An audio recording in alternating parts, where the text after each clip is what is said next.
Hey everyone, welcome to Generation Y Conservative. I am here tonight with Mike, and we are reviewing the Thor Ragnarok movie.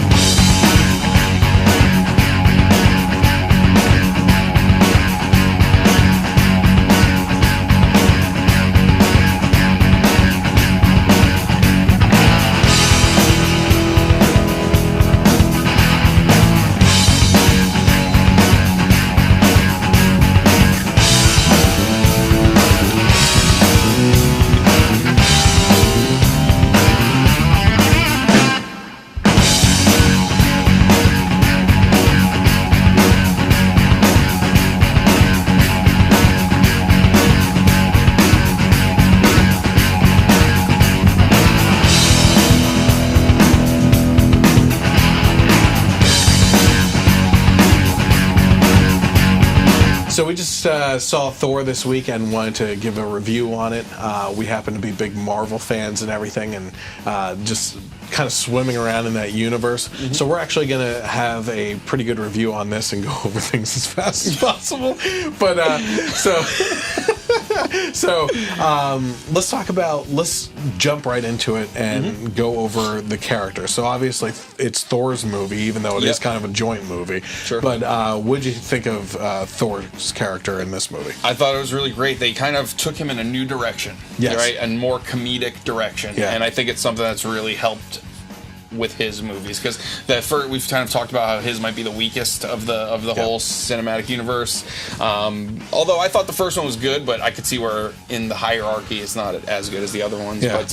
But yeah, he really, and I've seen Chris Hemsworth in some other movies too in a comedic role, and he's really good. You know, has that timing. You know, he's really funny. So I think this is a good way. I think the first scene sets the movie for him too, where he's like hanging from the chain and hang on a second. Hold on. Hang on a second. I'm coming back around. Yeah. I'm not even moving. Yeah. Just doing it by itself. But yeah, I thought he did a great job, and I think you're right. I think that the success and talk that surrounds Guardians of the Galaxy has had a huge impact on the Marvel universe, in that this is done in the style of Guardians of the Galaxy. Oh, yeah. I mean, it had a huge influence, and I think that it was a right step, and now you're almost kind of sad that they never took that initially with the other movies, too, because it could have been so much better with the other movies, and I agree, we talked about that among all the Marvel movies, besides the Hulk movies, the two, which is surprising. I thought the Thor 1 and 2 were among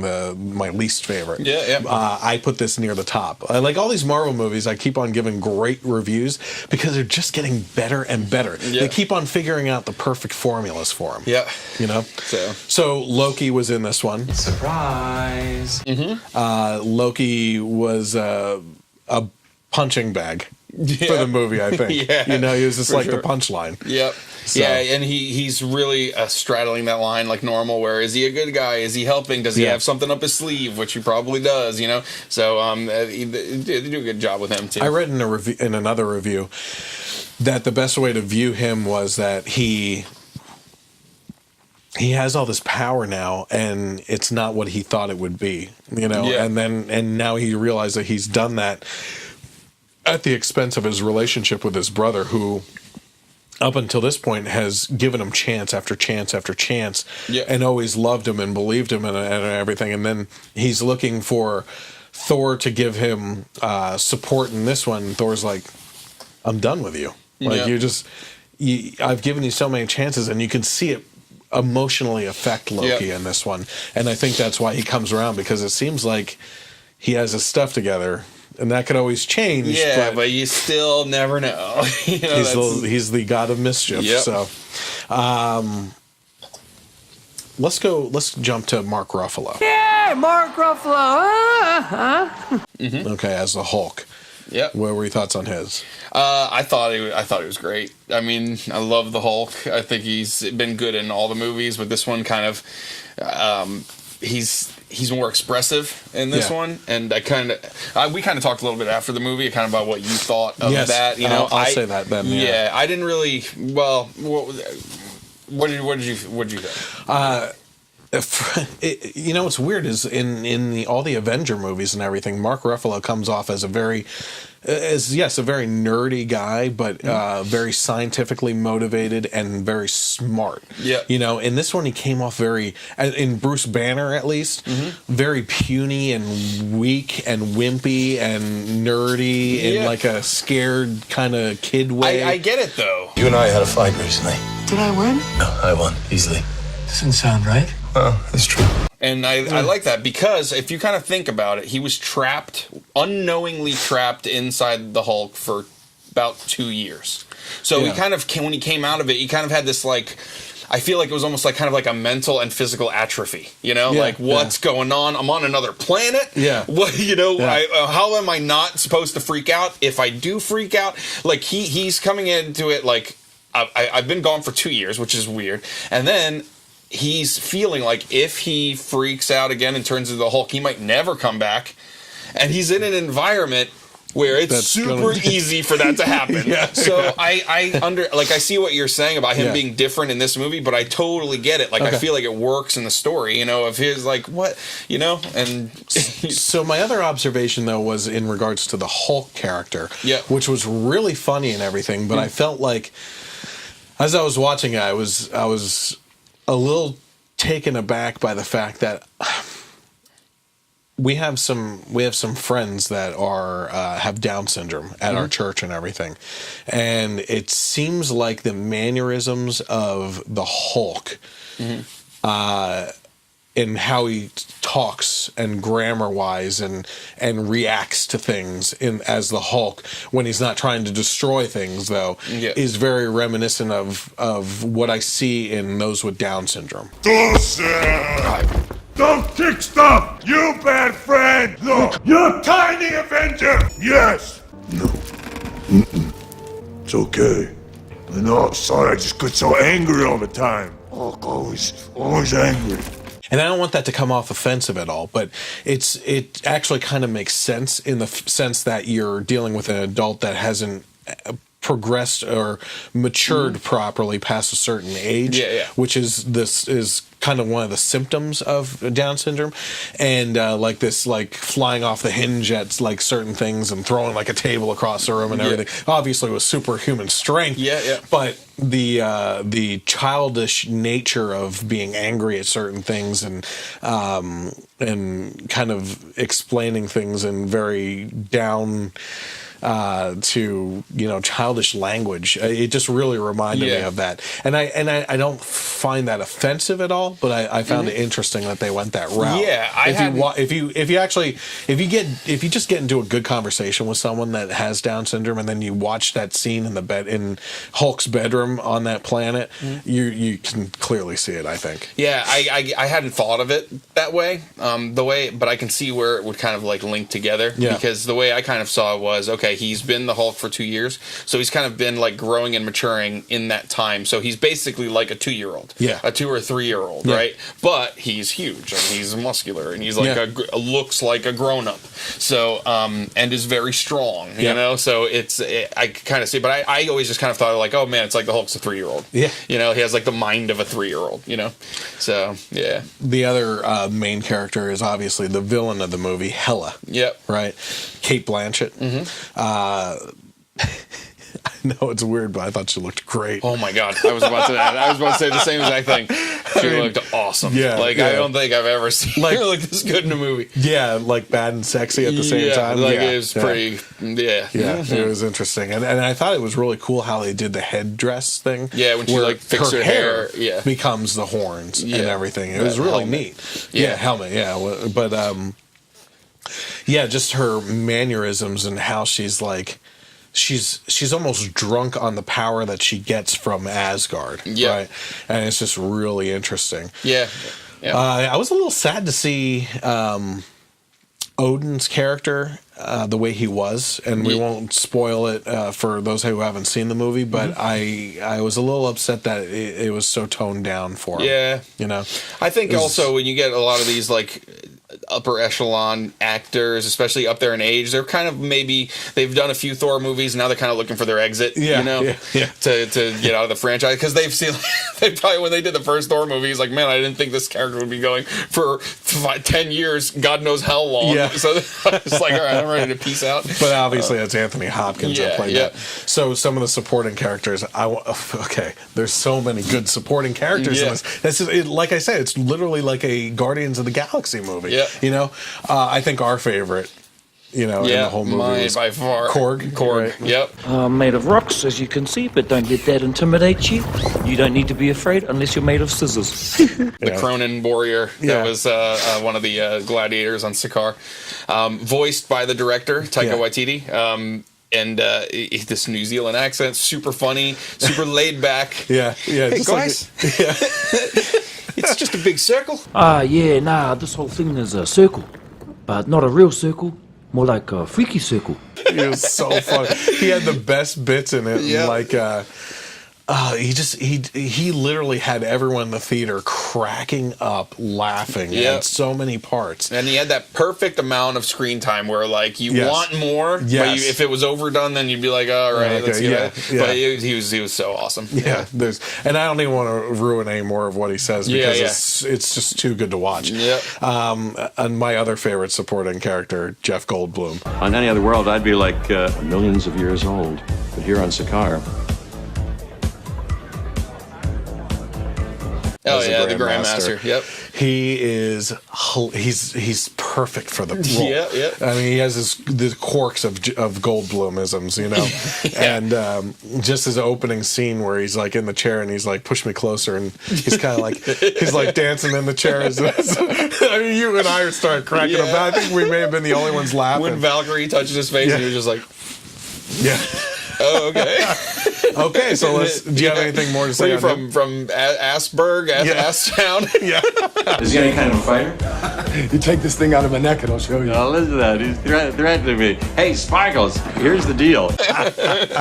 He's really funny. They had some anus jokes in there all over the place, like the devil's anus and everything.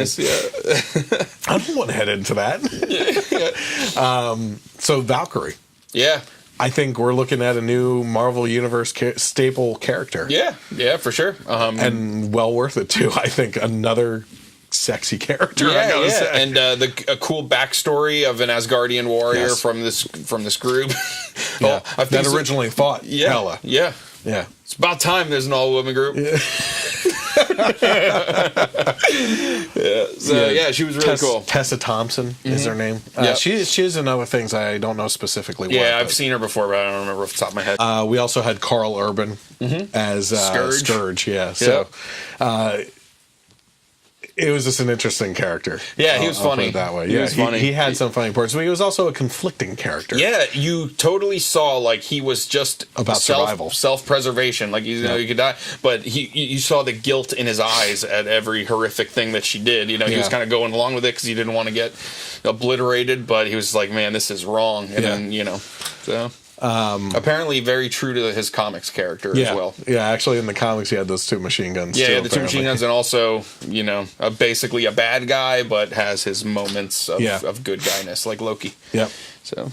And actually, one of the ones I said was Rachel House, who's Topaz, which was the bodyguard for the Grandmaster, which was really funny because she knew that the Grandmaster liked Valkyrie a lot and thought she was not only good looking but also a good warrior and or a scavenger type person. Scavenger 147. Yeah, which was apparently the comic number of her first appearance. Valkyrie. Okay. That was the Easter egg for that. And so she's always like biting at the bit to say something nasty about Valkyrie, and it creates a great tension between the two. Yeah. I guess going back and looking, she's always walking around with the melting stick. Yeah, yes, that's so good too. I forgot about that. Like, whoa! I didn't say anything about using the melting stick. He's very reasonable dictator. But you know what I didn't like about Valkyrie is her drunkenness. Yeah. I don't think she pulled off being drunk that well, and it was sloppy looking. Yeah, and I would have just rather her have been like an angry person or something instead. That's really all I would have said about that. But That's really it for the main supporting cast of the movie. What about Meek? The insect thing? He's got swords for arms. Yeah. That's about it. Yeah. He makes some quick appearances. And in the comic books, he actually kills Hulk's wife and child. Yeah, he's like a villain. Yeah. But so back and forth, Yeah. But so Meek. So obviously the best of the Thor movies. Yeah, for sure. Right. Yeah. On a scale of 1 to 10, where do you place it? I mean, I feel weird. I was just giving 9s and 10s, but I mean, it's so good. Yeah. Like, I saw it twice. Yes. And I've already said to Tracy, she hasn't seen it. I'm like, you want to go see Thor? Like, I want to go see it again. So yeah, like 9.5, I'd say. Wow. Okay, I'll give it a solid 9. Yeah. Yeah, I will. In regards to the Marvel Universe, where do you place it? It's up there. It has that same. I've said it about the Guardians movies. What this kind of sets them apart is the rewatchability, and this has that for sure. So I'd put it up there with like the Guardians movies because it very much feels like it's in that. I mean, I know they're all in the same universe anyway, but I like the space movies. Yeah, so do I. Yeah, the galactic Marvel universe. You know? Yeah, I would place it after. See, I'm conflicted now. I'm trying to think if I like Guardians 2 or 1 better. Mm-hmm. I feel like it's 2. I feel like I like 2 better. But 1 was so good. I think it set the standard. So I would probably put Guardians 2, Thor, Ragnarok, then Guardians 1, and then some of the other Marvel movies. Your top 3? Those are my top 3. Even considering Winter Soldier. Ooh. You always forget about Winter Soldier is 4. Winter Soldier is awesome. 4. Yeah. It is. Yeah. I think that they did a fantastic job in that with the political environment, which obviously I'm going to like, you know. Yeah. But the Russo brothers were that one. I would love to see them do more. Yep. For sure. So just talking about the space movies too, we kind of like this is like a little bit of a sidetrack, but we were talking about the news that Disney might be trying to acquire 20th Century Fox or 21st Century Fox, which then would give them back the rights to the X-Men, which everyone is most excited for. But I'm actually more excited about finally seeing a Fantastic Four movie done right and possibly getting Galactus done right and the Silver Surfer, because the story of the Silver Surfer and Galactus is like one of my like most fascinating awesome, and just to see Silver it done, Surfer was a tool of Galactus. Yeah, he was the herald, so he would go and scout out the planets that Galactus could eat. You know, and he comes to Earth and all that. So it's and I actually the Silver Surfer movie, that movie was pretty bad, but the Silver Surfer part, like he was awesome. I even liked Lawrence Fishburne as the voice. I thought he looked awesome. You know, I didn't know he was a voice. Yeah, he was the voice, and but just to see Galactus done right and have it What did you think of the last Fantastic Four movie? Fan Four Stick? You know, that's what it's called, right? It's the force in the middle. It was awful. Oh, wow. Okay. Yeah, that movie was trash. Did you like it? I kind of liked it. Oh my god, dude, that Doctor Doom was the worst. Yeah. Even the actor kind of came out and said, like, this was bad. You know, I didn't like the casting. I love Miles Teller, who played Mr. Fantastic. Yes. I loved him in Whiplash and a bunch of other movies. Huge Michael B. Jordan fan. Michael B. Jordan's awesome. He looks like he's going to be awesome. And isn't he the villain of Black Panther? Yes. Yeah. So he's sticking in the Marvel universe. Yeah, but just, I mean, Michael B. Jordan as Johnny Storm is just wrong. Like, it's why? You know why? And it's not a racial thing. It's like he's supposed to be Susan Storm's brother, and just stick to the Kate Mara. She's awesome. I wouldn't want Black Panther to be changed into a white guy. Yeah, true. You know, like it's not the character. Yeah, make new characters. Yeah. You know, but aside from that, the movie's was not good. There's so many in all the remakes of the Fantastic Four. There's so many good actors involved, but they just couldn't do it right. Yeah, you know, and I think a lot of that had to do with the writing. Yeah, most of it was writing and like bad decisions, making Galactus a cloud. I mean, come on. That's the worst. Just big cloud. Like, what the heck? So yeah, I would love to see, because that would also, if Disney got the rights to that, then you have another space themed, movie that they could kind of roll in, which would be cool. So obviously, we both feel that this is something that you need to get out and see. And if you've already seen it, you probably want to go see it again. You just tune in for kind of our commentary on it. Yeah. I don't think we're going to go into a spoiler zone on this spoiler one. zone? But yeah, our recommendation is to get out there and see it. Thank you for tuning in for the review, and tune back in, and always tune back in for new reviews on the website. And also, if you happen to be into politics, watch the podcast and some of the bits from the podcast. You can always catch that there as well. And share it with your friends. Absolutely. Sharing is caring. So, again, Thor, go see it. Ragnarok in theaters now. And it's a great movie. Yeah. Absolutely great movie. Have a great night, and God bless America.